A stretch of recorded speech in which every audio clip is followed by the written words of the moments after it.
आज हम हमर राज पार्टी के कार्यालय पहुंचे हैं, जहां आज घोषणा पत्र जारी किया गया है। घोषणा पत्र से संबंधित तमाम विषयों पर हम चर्चा करेंगे और जानेंगे कि किन मुद्दों को अहमियत दी जाएगी, कौन से मुद्दे सरकार बनने पर लागू किया जाएगा। चर्चा के लिए BS रावटे जी, अरविंद नेताम जी, पूर्व केंद्रीय मंत्री हमारे साथ हैं। BS रावटे जी, आप लोग चुनावी मैदान में उतर गए हैं, आपको पार्टी ने पाटन का प्रत्याशी भी बनाया है। आप लोग किन मुद्दों को अहमियत दे रहे हैं, किन मुद्दों के साथ जनता के बीच जा रहे हैं?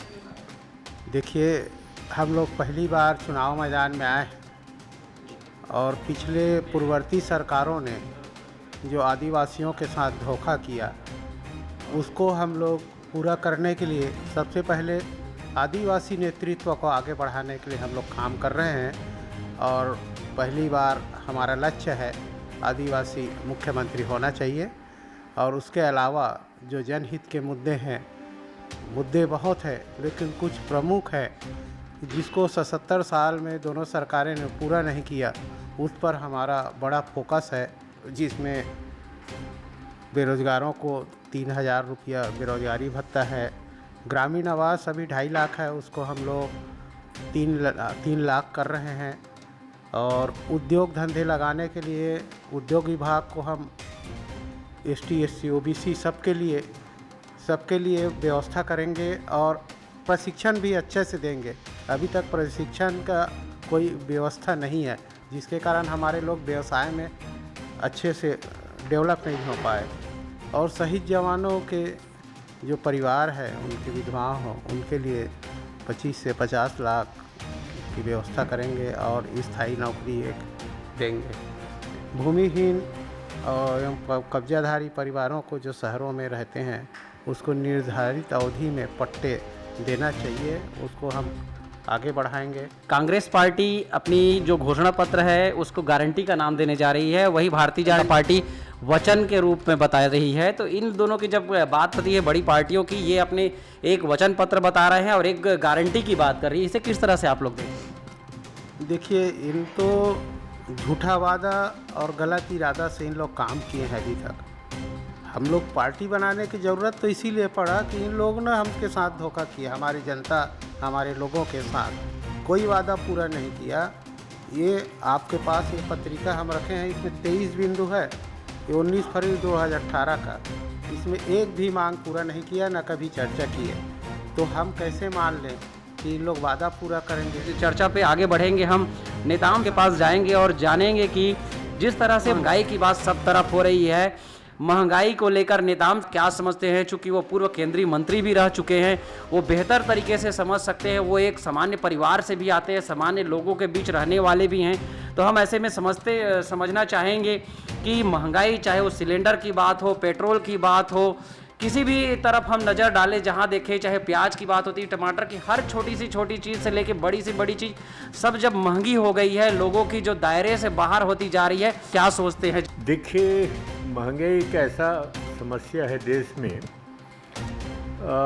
छोटा से छोटा व्यक्ति और बड़ा व्यक्ति भी इससे प्रभावित है। और राज्य और केंद्र दोनों सरकार के साथ इसका भी लिंक जुड़ा हुआ है।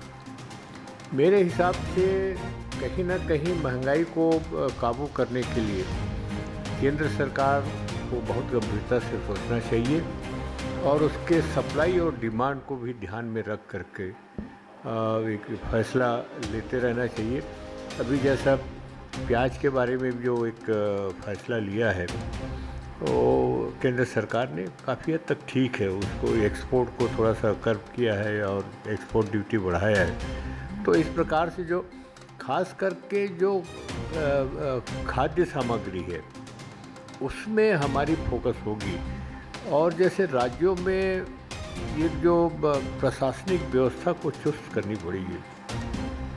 ये बाकी ऐसा लगता है कि व्यापारी बेलगाम के घोड़े हो गए हैं। हमें तो कहीं नज़र नहीं आता कि राज्य सरकार के तहत इन दिशा में कोई कार्रवाई हो रही है या कोई एक्सरसाइज करती हो राज्य सरकार, हमने तो देखा नहीं है। होती है PSC भर्ती, इस PSC भर्ती का मामला प्रदेश में इन दिनों गरमाया हुआ है, इसे आप किस तरह से देख रहे हैं? ये जो PSC का मामला बहुत गंभीर मामला समझता हूँ।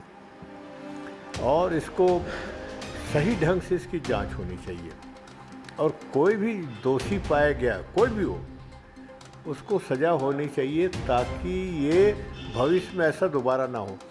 क्योंकि प्रदेश के यानी नई पीढ़ी के जो बेरोजगार बच्चे हैं कितना जूझ रहा है अपनी समस्याओं से, परिवार उसका परेशान है और इस प्रकार की घटना तो ये तो ऐसा है गले में नमक छिड़कना है जो नहीं होना चाहिए। नई पीढ़ी यानी क्या सोचेगी प्रदेश के बारे में और देश में क्या संदेश जाएगा, इमेज क्या जाएगा कि यानी ऐसा भी होता है कि भाई मनमानी कुछ भी हो रहा हो, तो ये देश में भी संदेश गलत गया है और प्रदेश के युवा पीढ़ियों को यानी काफ़ी निराशा हुई है जो नहीं होना चाहिए और ये बहुत गंभीर मामला है। इसको कहीं न कहीं कड़ी से कड़ी कार्रवाई हो करके सजा देगी। कि इन दिनों दोनों ही पार्टियों की घोषणा पत्र धीरे धीरे सामने नजर आने लग गए, हालांकि जारी तो दोनों ही पार्टियों ने नहीं किया है। हमर राज पार्टी की आज जिस तरह से घोषणा पत्र सामने आ चुका है, कांग्रेस की ओर से कहा जा रही है कि 500 रुपये में सिलेंडर दिए जाएंगे, किसानों की ऋण माफ़ी की गारंटी की बात कही जा रही है। इस तरह से धीरे धीरे कांग्रेस के मुद्दे सामने आते जा रहे हैं। हालांकि भारतीय जनता पार्टी अपने लिफाफे नहीं खोल पाई अभी तक के। इसे आप लोग किस तरह से देख रहे हैं? देखिए, हम तो उम्मीद करते हैं राष्ट्रीय पार्टी को क्या दिक्कत है इतना लेट करने की।